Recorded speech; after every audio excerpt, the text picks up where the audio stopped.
Hello everyone, and welcome to Quantum Universum. And welcome to this new video series dedicated to the spiritual path of each zodiac sign according to Vedic astrology. Vedic astrology does not just describe the psychological or material characteristics of a person, but offers a profound vision of the soul's evolutionary journey. Each zodiac sign has a unique path of spiritual growth, influenced by its own karma and the lessons it is called to face in this life. To better understand this journey, we must consider three fundamental elements of the natal chart. Ascendant, Lagna. The ascendant is the most important point in a Vedic natal chart. It represents the path of life, the main experiences that the soul must go through, and the karma that manifests in this incarnation. It also indicates the outer personality, how we present ourselves to the world, and how we face life's challenges. Moon. In Vedic astrology, the moon is just as, if not more important than the sun. It reflects emotions, the mind, and the subconscious. The sign where the moon is located indicates how a person perceives reality, processes emotions, and grows spiritually. It also represents the connection with one's deepest nature and how inner peace is sought. Sun. The sun in Vedic astrology symbolizes the Atman, the soul, and represents willpower, vitality, and a sense of purpose. Unlike Western astrology, where the sun is the core of identity, here it takes on a more subtle role and is not always the dominant element. However, it can indicate spiritual mission and dharma, especially if well positioned in the natal chart. How to follow this series? To have a complete vision of your spiritual path, first listen to the description of your ascendant, then that of the moon, and finally that of the sun. This will help you understand both the concrete journey you are called to take, ascendant, your inner growth, moon, and your spiritual potential, sun. To help you find out in which sign your ascendant, moon, and sun are located, I am including below two images that will be useful to you. In the description below, you will find the link to calculate your natal chart. Once you have entered your data, you just need to identify the respective square in the chart where the words ASC for ascendant, Missouri for moon, and SU for sun are written. The zodiac sign is not displayed within the chart, but you just need to overlay it with this chart where I have written the zodiac signs inside each square. In this type of chart, the signs do not change position, so it is easier to identify in which sign the ascendant, moon, and sun are located. As you can see in the chart on the left, you can see the position of each zodiac sign, while in the one on the right, there is an example of the chart of a person born on April 21st, 1990 at 9 p.m. in Rome.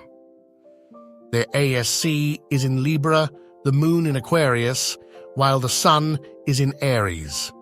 One last recommendation I have is to pay attention to the abbreviation next to the word date at the top, where you need to enter the birth date. If you notice the abbreviation YMD, you should enter the year first, then the month, and finally the day of birth. Let's now look at the sign of Aquarius. Aquarius is ruled by Saturn and co-ruled by Rahu in Vedic astrology, making it a sign of innovation, revolution, and out-of-the-box thinking. This sign embodies the energy of progress, freedom, and connection with the collective, but to evolve spiritually, it must learn to balance idealism and realism, independence and belonging, mind and heart. In Vedic astrology, Aquarius is associated with the nakshatra Shatabhisha, which represents healing, secret knowledge, and the ability to see beyond illusions. Aquarius is here to bring change into the world, but without losing touch with humanity and with its own emotions.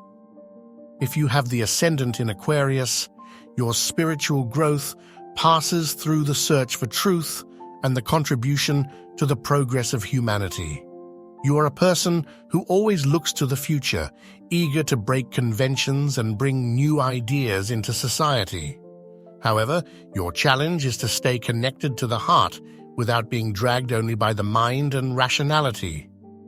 The karmic challenges are avoiding emotional detachment, learning to truly connect with people beyond the intellectual level. Balancing independence and belonging, accepting that even the individual needs a community. Not getting lost in overly abstract ideas, but making them concrete in reality. The recommended practices are heart meditation, to balance mind and feelings, creating deeper connections with others. Activities of service to the collective, volunteering, teaching, sharing knowledge. If you have the moon in Aquarius, your inner world is intellectual, independent, and future-oriented, but your challenge is not to run away from emotions and overly intimate relationships. You often feel like an outsider with the need to observe reality from above rather than fully live it. The karmic challenges are learning to express emotions without repressing them for fear of losing control. Avoiding feeling different or isolated, accepting that you too need authentic relationships. Bringing your vision into the concrete world without remaining only in mental abstraction. The recommended practices are emotional journaling, writing down what you feel every day to better connect with your inner world. Activities that promote human connection, participating in meditation groups, discussion, or volunteering. If you have the sun in Aquarius, your soul is here to bring innovation, lead change, and challenge conventions, but you must learn not to remain too distant from practical reality.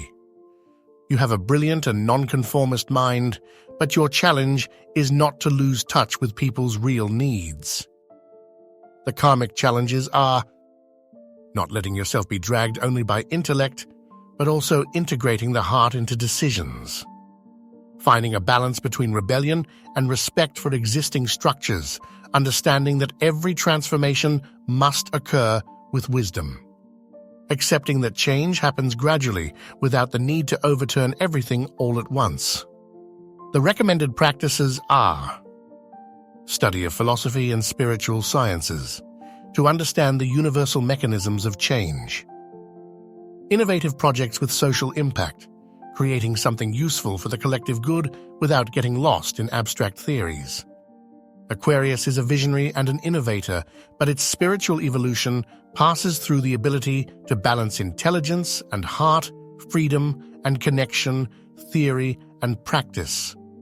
It must learn that true change is not only in the mind, but also in the emotions and in concrete actions. If you have the Ascendant, the Moon, or the Sun in Aquarius, your spiritual path invites you to lead with wisdom, to connect with humanity, and to make your ideas a gift for the world. And that's all for today. In the next video, we will explore the sign of Pisces. In the meantime, I send you a big hug. And as always, thank you for following me today. If you enjoyed this video, I ask you to support me by subscribing to the channel, leaving a like and a comment to let me know. Share this video with anyone you think might find it useful. See you soon in the next video.